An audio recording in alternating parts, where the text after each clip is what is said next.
Hi, I'm John, And I'm Stephen. and welcome back to the overview of Christian doctrines.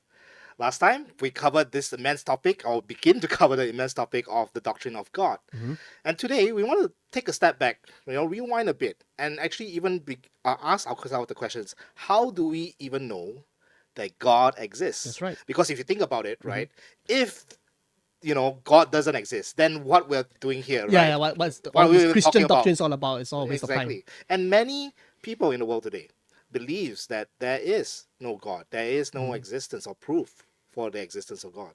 So, Stephen, how would you go about this? How do you approach these people? Yeah.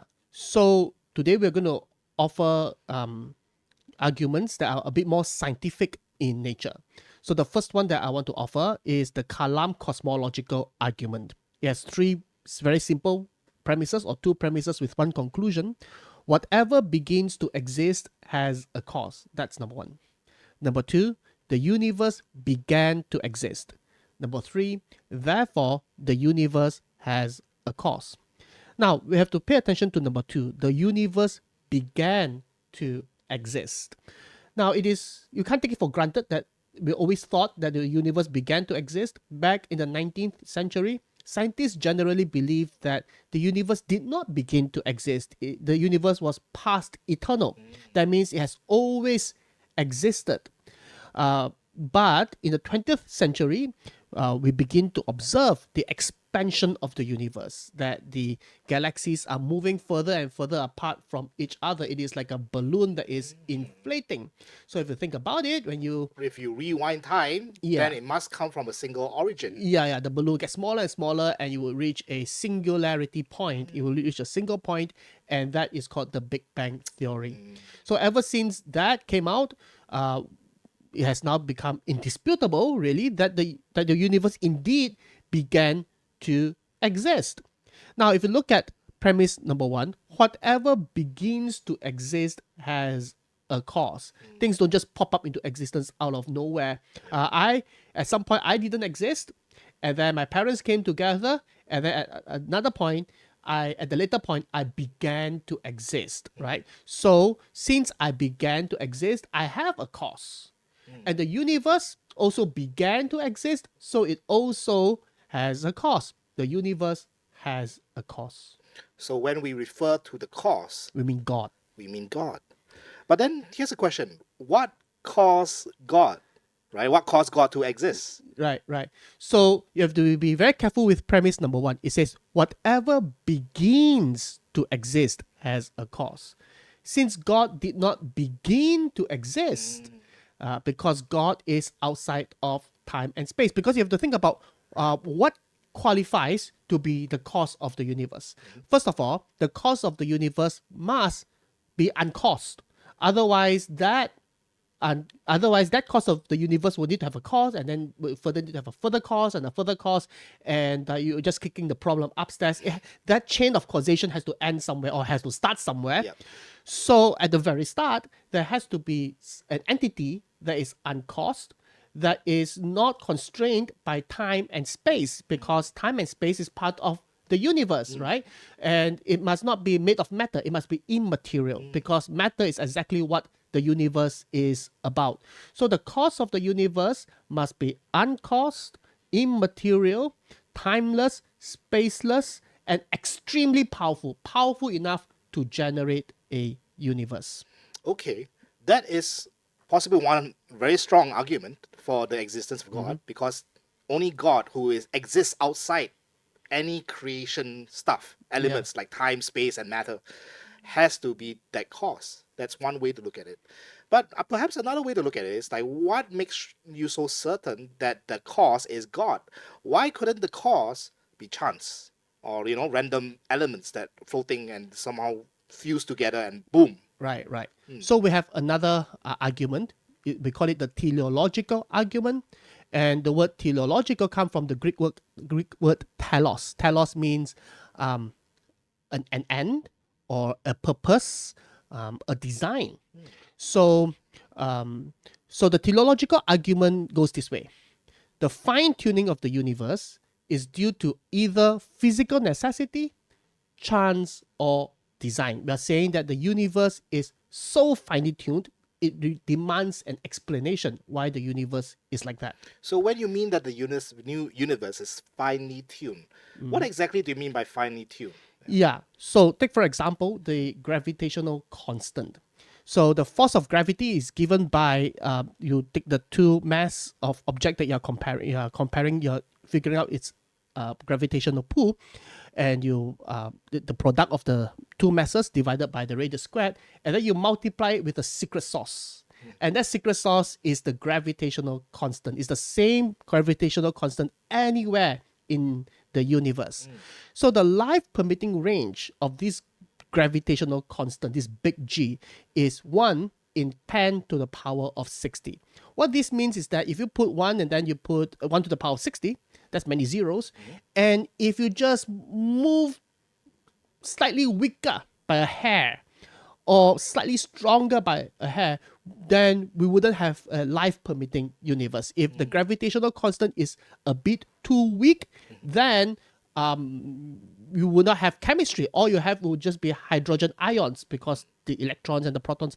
And if the gravitational constant is a bit stronger than it is, then everything will just get clumped up together. You can't have the Big Bang. So that would not be a life permitting a universe. So the gravitational constant has to be 1 in 10 to the power of 60 precision. Now, what kind of a number is that? Yeah. How big is that number? So the number of cells in the human body is 10 to the power of 14. Oh, right, 10 to the that's power of 14. way smaller number Yeah, than yeah. comparison. Yeah. That's right. And the number of seconds since the Big Bang 13.8 billion years ago. So the number of seconds since then is 10 to the power of 20 seconds. So we're talking about an astronomically large number. Yeah, it's very finely tuned. Okay. How about this expansion rate? What is that about? So the expansion rate of the universe, so we're talking about the balloon is getting bigger, the universe is expanding. And in this formula, there is another secret sauce, another constant. This is the lambda. Now, the life permitting range of lambda is 1 in 10 to the power of 120. Oh, that's That's double? very, very precise. Yeah. It's not double. Oh, it's not double. It's, It's way- not. Yeah. It's a lot more. It's a Alright, lot more. alright. So, if the expansion rate of the universe is a bit faster, then again everything will reach the heat death of the universe soon enough. Right. But if the expansion rate of the universe is slower, then again we can't have the Big Bang. So it has to be exactly this number. And this number, if you just sway by 1 in 10 to swerve in 1 in 10 to the power of 120, either to the left or to the right, we wouldn't have a life permitting universe. And this low entropy Low condition, entropy, yeah. low entropy condition of the Big Bang. Yeah, so we're talking about at the very young universe itself, right? At the point of the Big Bang itself, it has to be the fundamental particles, the neutrinos, and so on and so forth, has to be exactly this distribution, this number, this quantity. Otherwise, we can't even have a life permitting universe. And the life permitting range of the distribution of this matter is 1 in 10 to the power of 10 to the power of 123rd. This number is so huge that you can't actually brain it. You can't actually brain this number. You can't actually even write it down, I don't think. So my calculator will just show up error. Then there's no way. There is no way you can have this number. Wow, to imagine the very start, the cause is such precisely fine tuned. The Big Bang itself has to be finely tuned. Yes. Wow. Okay. So we do have a finely tuned universe. Yeah. So how does that relate then to the condition? Like how does that relate to the theological argument? Yeah, so the theological argument says that the fine-tuning of the universe is due to either physical necessity, chance, or design. It requires an explanation. Why is it so finely tuned? Now, if you say that physical necessity is the reason for the fine-tuning of the universe, then the question is why? Why must the universe really be like that? Can't the gravitational constant be just somewhat different? Can't the expansion rate of the universe be somewhat different? Can't we have a bit more neutrinos, for example, at the initial phase of the universe, at the point of the Big Bang?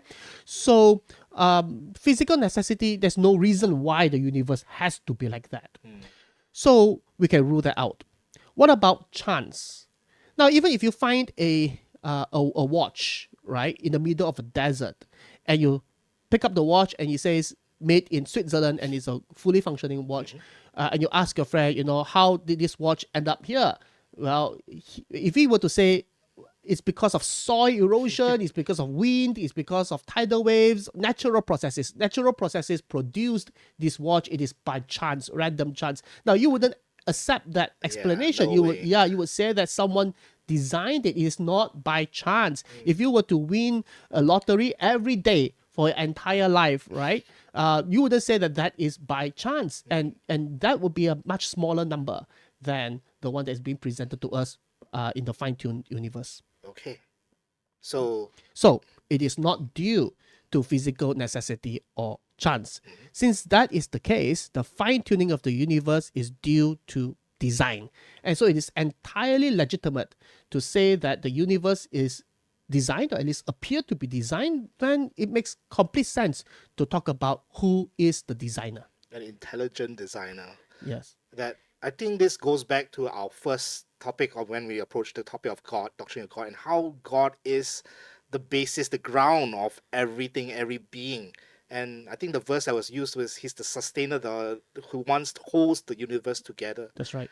And I think that makes perfect sense with the theological argument, how the universe is so finely tuned to the decimal, to the minute decimal point, that without just an inch to the left or the right, we wouldn't exist. Life wouldn't be able to be sustained. And yeah, I guess the question to how do we know that God exists, the answer is pretty much yes. Yeah, we do know. Yeah. We do know that the God exists, but that's the thing that baffles me, right? It's like so hard to argue or to disprove the existence of God. So then, Stephen, why I want to ask the question, like, why would then anyone somehow find a way to rather to say it's by chance rather than by God? Yeah, so ultimately, the Bible teaches us it is the Holy Spirit that convicts within our heart the truth about God.